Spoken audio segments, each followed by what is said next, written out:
नमस्कार दोस्तों, दुनिया की शक्तिशाली देशों में शामिल रसिया को एक छोटा सा देश यूक्रेन ने पिछले 3 सालों से नाक रगड़ने के लिए मजबूर कर दिया है। आज देखा गया कि रूस के एयर डिफेंस सिस्टम को भेदने के लिए यूक्रेन ने यूएस ग्लाइड बमों और नाटो F-16S को लड़ाई में उतार दिया है। ये समझ लो कि यह बम जो है किसी भी देश के कवच को भेद सकता है। रूस की मुश्किलें बढ़ गई हैं, रसिया के पास इसका कोई तोड़ नहीं है। यूक्रेन युद्ध समाप्त हो रहा था, लेकिन समाप्त होते होते अब तेजी पकड़ लिया है। कुछ दिन पहले एलन मस्क ने चेतावनी दी थी कि दुनिया कुछ ही दिन में परमाणु बम का वह भयानक नजारा देखेगी जिसका किसी को अंदाजा भी नहीं होगा। वहीं पे राजस्थान के भ्रष्टाचार में नई निवेली सड़क का राम नाम सत्य हो गया है। वीडियो में दिख रही सड़क को किस तरह से लोग हाथों से उखाड़ कर फेंक रहे हैं। यह सड़क राजस्थान के बाड़मेर जिले में बनी थी। भारतीय जनता पार्टी की डबल इंजन सरकार का यही विकास है। भारतीय स्टॉक मार्केट से विदेशी निवेशकों ने 7 दिनों में बाजार से 11,820 करोड़ रुपए निकाल लिए हैं। भारतीय रुपए की लुटिया डूबने के बाद लोग स्टॉक मार्केट से अपने पैसे निकाल कर भाग रहे हैं। प्रधानमंत्री मोदी ने भारतीय रुपए की हालत इतनी खराब कर दी है कि $1 90 रुपए पर पहुंच गया है। मतलब $1 आपको चुकाने के लिए 90 रुपया आपको देना पड़ेगा। वित्त मंत्री निर्मला सीतारमण का कहना है कि रुपये का बार बार गिरना कोई नुकसान की बात नहीं है। अब ऐसे बेशर्म और निर्लज्ज लोगों के लिए क्या ही कहा जाए। उत्तर प्रदेश के गोरखपुर से बेहद ही संवेदनशील मामला सामने आया है। एक लड़का अपनी गर्लफ्रेंड और गर्लफ्रेंड के पिता को इम्प्रेस करने के लिए एक मां और बेटी की निर्मम हत्या कर दिया। दरअसल गर्लफ्रेंड के पिता के ऊपर हजारों रुपए का कर्ज था और इस कर्ज को चुकाने के लिए लड़का एक अपनी खास दोस्त की पत्नी और बेटी की निर्मम हत्या कर दी और उस घर से नकदी रुपया और जेवर जेवरात को लेकर उस पिता के कर्ज को चुकाया कि ताकि दोनों इम्प्रेस हो सकें। ऐसे खतरनाक लोग आपकी कॉलोनी में भी रहते हैं। ऐसे लोगों से आप बेहद सावधान रहा करिए, क्योंकि कोई भी आज के समय में किसी का नहीं है, कब सगा ही किसका गला काट दे।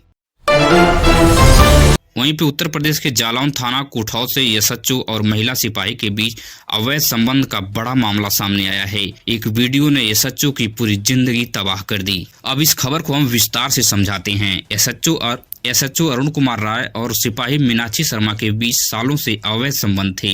एसएचओ अरुण कुमार राय शादीशुदा थे। मीनाक्षी शर्मा की शादी नहीं हुई थी। मीनाक्षी प्राइवेट वीडियो बनाकर सालों से अपने पास इकट्ठा कर रही थी। कुछ दिन बाद मीनाक्षी की शादी तय होती है और मीनाक्षी जो है एसएचओ से 25 लाख रुपए की डिमांड कर देती है। एसएचओ किसी तरह से 3 लाख का हार बनवाकर उस महिला को देते हैं, लेकिन उसके बाद भी महिला नहीं मानती है और साथ ही साथ 25 लाख रुपए की लगातार डिमांड करती रहती है। महिला सिपाही मीनाक्षी शर्मा का बार बार कहना होता था कि मैं जो प्राइवेट वीडियो रखी हूँ वो तुम्हारी पत्नी के पास भेज दूंगी, फिर तेरी जिंदगी पूरी तरह से तबाह हो जाएगी। इस दबाव को झेल ना पाया एसएचओ अरुण कुमार राय ने और अपनी ही पिस्तौल से अपने सिर में गोली मारकर आत्महत्या कर ली। वहीं पर गोवा के नाइट क्लब में भयंकर आग लग गई। उस वक्त लोग वहां पर मौज मस्ती कर रहे थे। इस आग ने महज कुछ सेकंड में ही पूरे क्लब को अपने आगोश में ले लिया और 25 सैलानियों की मौके पर ही दर्दनाक मौत हो गई। इस खबर के बाद पूरे गोवा में हड़कंप मच गया है।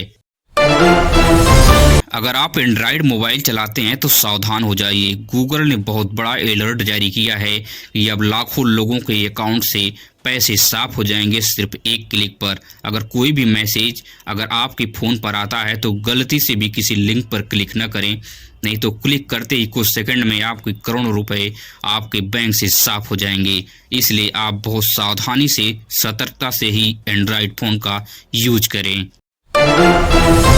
वहीं पे भारतीय महिला क्रिकेटर स्मृति मंधाना और पलाश मुछाल की शादी कैंसिल हो गई है। बीते दिनों कुछ दिन पहले प्री वेडिंग हो चुकी थी, उसके बाद पता नहीं क्या इसमें ऐसा मोड़ आया कि शादी आखिर कैंसिल करनी पड़ी। स्मृति मंधाना और पलाश मुछाल दोनों इंस्टाग्राम से शादी के कैंसिल होने की अपडेट दे दिए हैं। आपको बता दूं कि इन दोनों के बीच 6 साल से बहुत गहरे रिलेशनशिप चल रही थी। वहीं पे बाबरी मस्जिद की नींव रखने वाला हुमायूं कबीर को ममता बनर्जी ने बहुत बड़ी चेतावनी दी है कि किसी नफरती व्यक्ति के खिलाफ मैं हमेशा खड़ी रहूंगी। तुम देश प्रदेश में धार्मिक आग लगाना चाहते हो, हम इसे स्वीकार कभी नहीं करेंगे। हुमायूं कबीर वहीं पे ओवैसी के साथ मिलकर चुनाव लड़ने की तैयारी कर रहा है और नई पार्टी बनाने का भी ऐलान कर दिया है। वहीं पे झारखंड के बीजेपी नेत्री के घर से बहुत घिनौनी हरकत सामने आई है। झारखंड की बीजेपी नेत्री सीमा पात्रा ने अपनी नौकरानी से 8 साल तक पेशाब चटवाती रही और इस घिनौनी हरकत के बाद झारखंड बीजेपी ने सीमा पात्रा को पार्टी से सस्पेंड कर दिया है। वहीं पे मध्य प्रदेश में लगातार चीतों की मौत की खबर एमपी सरकार में खलबली मचा दी है। आपको बता दूं कि बीते दिनों से अब तक 20 चीतों की जान जा चुकी है। चीतों को बचाने के लिए बड़ी बड़ी परियोजनाएं चल रही हैं, लेकिन यहीं सरकार के नीचे 20 चीतों की दर्दनाक मौत हो जाती है और सरकार बिल्कुल बेखबर है। आपको बता दूं कि दक्षिण अफ्रीका से लाई गई मादा चीता गामिनी के 2 शावक थे और उन शावकों में से एक शावक कोमो राष्ट्रीय उद्यान से निकलकर बाहर चला गया और सड़क दुर्घटना में उसकी दर्दनाक मौत हो गई। वहीं पे अखिलेश यादव ने 2027 विधानसभा चुनाव के लिए पूरी तरह से सक्रिय हो चुके हैं। अखिलेश यादव ने पीडीए को मजबूत करने के लिए एक नया नारा दिया है। अखिलेश यादव का कहना है कि देश के लिए नया नारा यह होना चाहिए कि जय जवान, जय किसान और जय संविधान होना चाहिए। इस नारे पर पलटवार अभी तक योगी आदित्यनाथ तो नहीं कर पाए हैं, लेकिन अखिलेश यादव के लिए यह मास्टर स्ट्रोक हो सकता है पीडीए की रणनीति के लिए। वहीं पे पश्चिम बंगाल में बाबरी मस्जिद की नींव रखने के बाद हुमायूं कबीर ने नया ऐलान कर दिया है। अब ग्रेटर हैदराबाद में बाबरी मस्जिद का मेमोरियल बनाया जाएगा। इस ऐलान के बाद पश्चिम बंगाल सहित देश के अन्य हिस्सों में काफी तनाव का माहौल है। हिंदू संगठन और मुस्लिम संगठन बिल्कुल आमने सामने इस वक्त खड़े हैं। आपको बताना चाहूँगा कि इंडिगो फ्लाइट ने बहुत बड़ा निर्णय लिया है।